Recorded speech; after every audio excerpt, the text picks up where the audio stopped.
Hello అండి, welcome back to our channel. ఈరోజు story చూపులు కలిసిన శుభవేళ ఎపిసోడ్ 27. ఇక స్టోరీలోకి వెళ్తే, ముందు నేను చెప్పేది విను అని శ్రీని గట్టిగా అరుస్తాడు రావు గారు. అసలు ఈ విషయం ముందే చెప్పాల్సింది. ఈరోజు నేను ఒక ముఖ్యమైన పని మీద వెళ్ళాలి అని చెప్పాను కదా, అదేంటో తెలుసా? అందరూ రావు గారిని చూస్తూ ఉంటారు, ఏం చెప్తాడా అని. మొన్న కరణ్ పెళ్లిలోనే ఈ విషయం తెలిసింది, కానీ టైం చూసుకొని చెప్దామని చూస్తూ ఉన్నాను. గౌతమ్ ఇండస్ట్రీ కుమారి యామినిని మన శ్రీతో పెళ్లి చేయమని అడిగారు. ముందు నేను కొంచెం షాకే అయ్యాను. అంత పెద్ద పేరు ప్రతిష్టలు, సమాజంలో మంచి పేరున్న వాళ్ళ సంబంధం మన శ్రీని అడిగారు అని. తన కూతురు కోసం అడిగారు అంటే నాకే కొంచెం షాకింగ్గా అనిపించింది. ఇంకా నేను ఏమీ ఆలోచించకుండా మాటిచ్చేశాను. ఈరోజు ఎంగేజ్మెంట్ డేట్ ఫిక్స్ చేయడానికి పిలిచారు.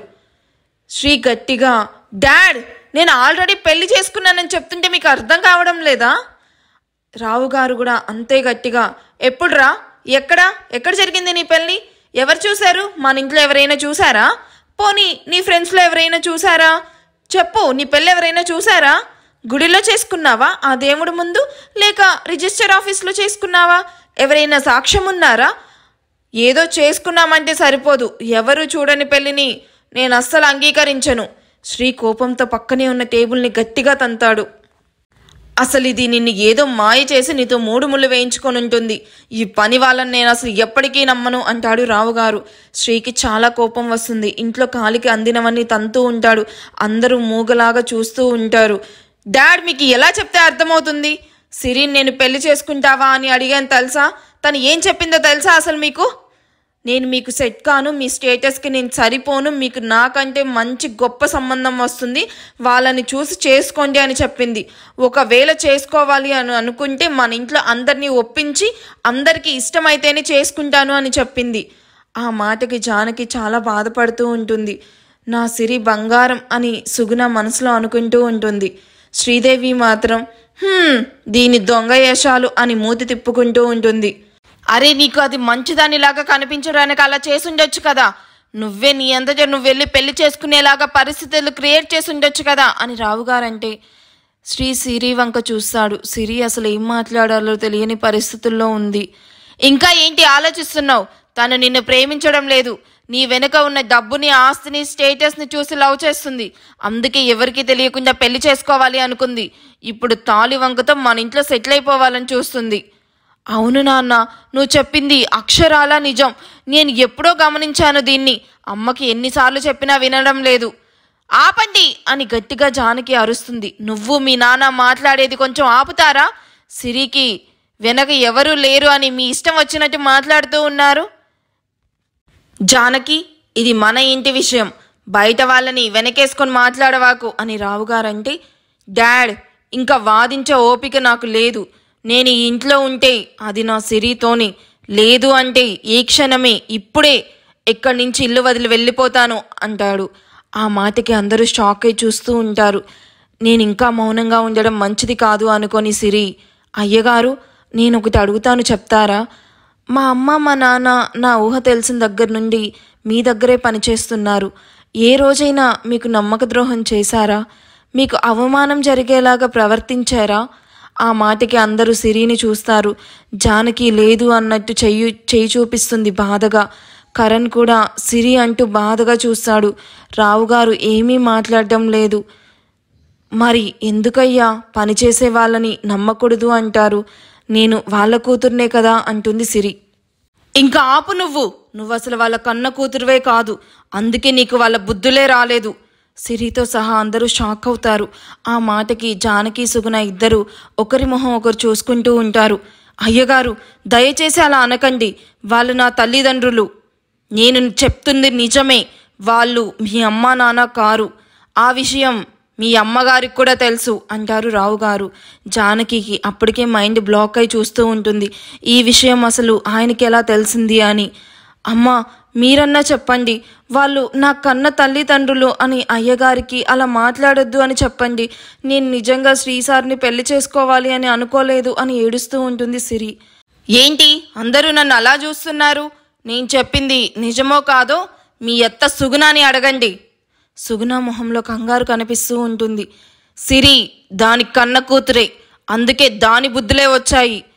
ఒక్కరికి కూడా అసలు అక్కడ ఏం జరుగుతుందో అర్థం కావడం లేదు, సుగుణ జానకికి తప్ప. హో, అంటే ఆ రోజు చెప్పిన అంకుల్ అత్తయ్య వాళ్ళ బిడ్డనా సిరీనా అనుకుంటూ మనసులో చాలా సంతోషపడుతూ ఉంటాడు శ్రీ.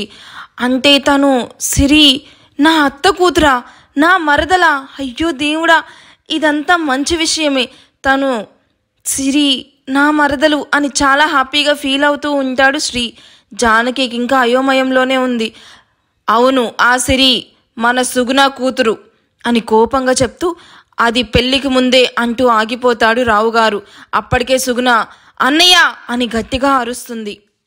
శ్రీదేవికి ప్రపంచంలో ఉన్న అన్ని టెన్షన్స్ బాధలు తనకే వచ్చినట్టు ఫేస్ పెడుతుంది. నీ కూతురు హాసిని చూసినప్పుడే నాకు అర్థమైంది, సిరి హాసిని ఇద్దరు కొంచెం ఒకేలా ఉన్నారు అని. అప్పుడే అనుమానం వచ్చింది, కానీ ఆఫీస్ పనిలో పడి ఎక్కువ ఆలోచించలేదు. మొన్న ఫైల్ కోసం ఇంటికి వచ్చినప్పుడు మీరిద్దరూ టెర్రస్ పైన మాట్లాడుకోవడం చూశాను అంటూ రావుగారు చెప్తూ జానకి సుగుణాన్ని చూస్తాడు. ఆ రోజు తెలిసింది నా అనుమానం నిజమే అని. అసలు ఆ సిరి శాంతి కూతురని కొన్ని రోజులు కోపమున్నా ఆ తర్వాత పోయేదేమో, కానీ అది ఇప్పుడు నీ కూతురని తెలిసాక, అది కూడా ఎవరి వల్ల పుట్టిందో అర్థమయ్యాక ఎలా ఈ పెళ్ళి అంగీకరిస్తాను నేను? శ్రీ ఆ మాటకి షాక్ అవుతాడు. సిరి కూడా అదే పరిస్థితుల్లో ఉంది. అన్నయ్య అంటూ వచ్చి కాళ్ళ మీద పడుతుంది సుగుణ. నన్ను క్షమించు, అది నా కూతురే, అయినా అది మీ ఇంటి పెంపకంలోనే పెరిగింది. నా వల్ల వాళ్ళిద్దరిని విడదీయకండి ప్లీజ్, వాళ్ళిద్దరిని అస్సలు ఇబ్బంది పెట్టకండి అన్నయ్య ప్లీజ్, సిరిని నీ కోడలుగా అంగీకరించు అని ఏడుస్తూ ఉంటుంది. ఏమండి, నేను ఎప్పుడు మీకు ఎదురు చెప్పలేదు. సిరి సుగుణ కూతురే కావచ్చు, కానీ తను ఇప్పుడు శాంతి పెంచుకుంటున్న కూతురు. సుగుణ తప్పు చేసింది, నేను ఒప్పుకుంటాను, దానికి తగిన శిక్ష కూడా అనుభవించింది. మరి సిరి ఏం తప్పు చేసింది? అసలు అది సుగుణ కడుపులో పుట్టడమే అది చేసిన తప్పు అని రావుగారంటే సిరికి ఇంకా ఏమీ అర్థం కావడం లేదు. తను అసలు నమ్మలేకపోతుంది. ఏంటి అసలు వీళ్ళంతా చెప్పేది? సుగుణ గారు మా అమ్మనా అని ఆలోచిస్తూ ఉంటే అర్థమవుతుంది. అందుకే అనుకుంటా అమ్మ నన్ను ఇంటికి దూరంగా పెంచింది, కానీ మళ్ళీ ఇంటికే నన్ను వెళ్ళమని చెప్పింది. అమ్మగారికి ఎప్పుడు దూరం చేసుకోవద్దు అని చెప్పింది అనుకుంటూ ఉంటుంది. గాయం ఉండడం వల్లేమో కానీ సిరికి చాలా నీరసంగా అనిపిస్తుంది. తనకు కళ్ళు తిరిగి పడిపోయేలా ఉంది. నాన్న, ఏదో జరిగింది అని అర్థమవుతుంది, కానీ అది జరిగిపోయిన విషయం. ఇప్పుడు సంతోషించే విషయం ఏంటంటే సిరి మన అత్త కూతురు అని నాకు చాలా సంతోషంగా ఉంది. అయినా నువ్వు కూడా ఎప్పుడు అత్త విషయంలో క్షమించే కదా మన ఇంటికి తీసుకొని వచ్చావు ఇప్పుడు. లేదు, నేను ఎప్పటికీ తన విషయంలో క్షమించను. ఇంకా మన ఇంటికి ఎందుకు తీసుకొచ్చావనే కదా నేను చెప్పాను కదా, శ్రీని పెళ్లి చేసుకునే యామినికి మీ అత్త వాళ్ళు బంధువులు అవుతారు అని తెలిసింది. వాళ్లకు నా చెల్లి అని పెళ్లిలో తెలిసి అప్పటి వరకు మనకెందుకు చెప్పలేదు అని వాళ్ళకి అనుమానం వచ్చి అసలు విషయం తెలిస్తే ఆ తర్వాత ఎలాంటి పరిస్థితి వస్తుందో అని ఆలోచించి ముందే మన ఇంటికి పిలిపించాను. ఆ టైంలోనే తెలిసింది మీ మామయ్య చనిపోయారు అని. నాకింకా మంచిదే అయ్యింది అనుకున్నాను. సుగుణకి చాలా కోపం వస్తుంది రావుగారు మాట్లాడుతూ ఉంటే, అందులో బాధ కూడా ఉంటుంది. అన్నయ్య, అంటే నన్ను ఇక్కడికి నువ్వు తీసుకొచ్చింది? అవును, నా పరువు పోకూడదని, అంతకుమించి ఏమీ లేదు. సిరికి కళ్ళు తిరుగుతూ ఉన్నాయి. ఇంక నిలబడే ఓపిక లేదు. అదే పరిస్థితిలో ఉన్నాడు శ్రీ కూడా. హాసిని అప్పటి వరకు వింటూ ఉంది, కానీ ఒక్కసారిగా పరువు కోసం అనేసరికి, పరువు కోసం మమ్మల్ని ఇక్కడికి తీసుకొచ్చాడా అని తెలిసి కోపంగా చూస్తూ ఉంటుంది. ఒక్క క్షణం కూడా ఇక్కడ ఉండకూడదు అని నిర్ణయించుకుంటుంది. హర్షకి ఫోన్ చేస్తుంది. అన్నయ్య, నా మీద కోపం ఉందని అర్థమవుతుంది. సరే, ఇంకెప్పుడు నువ్వు నన్ను క్షమించకు, కానీ సిరిని మాత్రం దయచేసి మీ ఇంటి కోడలిగా అంగీకరించు. ఈ జీవితానికి ఇదొక్కటే కోరుకుంటున్నాను. మళ్ళీ ఇంకెప్పుడు నీకు కనిపించను అని సుగుణ అంటుంది. అత్తయ్య ప్లీజ్ మీరు ఆగండి అని కరణ్ అంటే, నేను చెప్పాల్సింది నేను చెప్పేశాను. శ్రీ పెళ్ళి మాత్రం ఆగదు, అది యామినితోనే. ఇప్పటికే లేట్ అయింది, మీ వల్ల వాళ్ళు నా కోసం ఎదురు చూస్తూ ఉంటారు అంటూ వెళ్ళిపోవడానికి సిద్ధమవుతాడు రావుగారు. సిరి పక్కనే ఉన్న గోడకి నిలబడి అయ్యగారు అని పిలుస్తుంది. వెళ్ళేవాడు ఆగి ఏంటి అన్నట్టు చూస్తాడు. నేను ఎప్పుడూ శ్రీ సార్కి ప్రేమిస్తున్నానని చెప్పలేదు, కనీసం ప్రేమగా కూడా ఎప్పుడూ మాట్లాడలేదు. తనంటే ఇష్టమని ఎప్పుడూ ఎవ్వరికీ చెప్పలేదు. కానీ ఇప్పుడు చెప్తున్నాను, అది కూడా మీ ముందే చెప్తున్నాను, మీకే చెప్తున్నాను. నాకు శ్రీ సార్ అంటే ఇష్టం. రావు గారు కోపంగా చూస్తున్నారు. అవును, నాకు శ్రీ సార్ అంటే ఇష్టం, ప్రేమ. తనిప్పుడు నాకు బావ కూడా అవుతాడు అని మీరే చెప్పారు కదా. ఇంకా శ్రీ సార్ని ఎలా వదులుకోను? అసలు మీరు చెప్పకముందే నేను చెప్పాను, ఇంట్లో అందరికీ ఇష్టమైతేనే పెళ్ళి అని. శ్రీ నేను నిన్ను ప్రేమిస్తున్నాను అన్నారు, అది ప్రేమ కాదు అని కూడా చెప్పాను. అప్పుడు నాకు ఒక్కటే చెప్పాడు, నువ్వు కూడా ప్రేమిస్తే తెలుస్తుంది అది ప్రేమో కాదు అని అన్నాడు. నిజమే, నేను కూడా ఒక క్షణం ప్రేమగా ఆలోచించి చూశాను. ప్రేమ ఎప్పుడు మనసులో మొదలవుతుందో మనకు కూడా తెలియదు, కానీ ఆ క్షణం నుంచి మనకి అంతా ప్రేమమయంగానే అనిపిస్తుంది.